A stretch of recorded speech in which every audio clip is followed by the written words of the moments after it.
Greetings all, this is William. I go by Ground Crew. I wanted to talk about clearing space. And for me, that means removing the old self. Because the old self has really got to die off. Because I'm not going back to that old self, you know.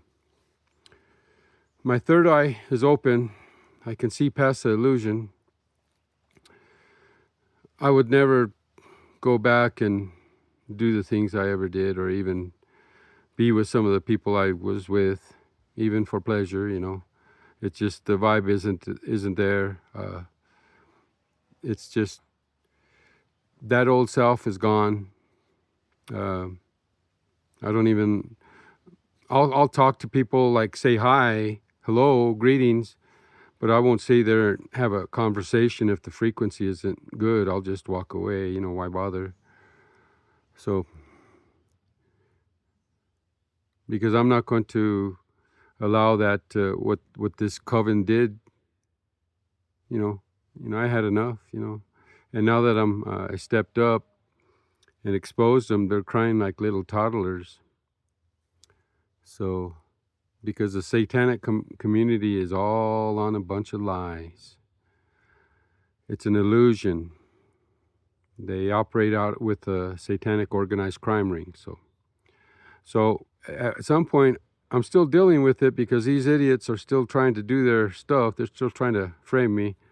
But when I fully release, I'm going to release all this too, because I don't want to remember this. You know, these people had me like in survival mode, just to barely enough to live. You know, went out of their way to make sure I was stranded. You know, even businesses involved did that to me. Had a business that couldn't do a simple tune-up, and for 3 months they held my vehicle there waiting for a mechanic to do any work. I had to call another tow truck to go to that mechanic shop and tow it to their, you know, just to get it done. And now I had it back in 8 days. But that's like the community gang stalking. They just got the job, said that they were going to do it, and then never did it. That's what they do. Because then I was on foot. I had to actually call somebody to give me a ride to the store so I can go shopping, because I had 3 months of food. You know, that's what it is. But I got to release all that. So anyway, I send everybody peace and love. I win.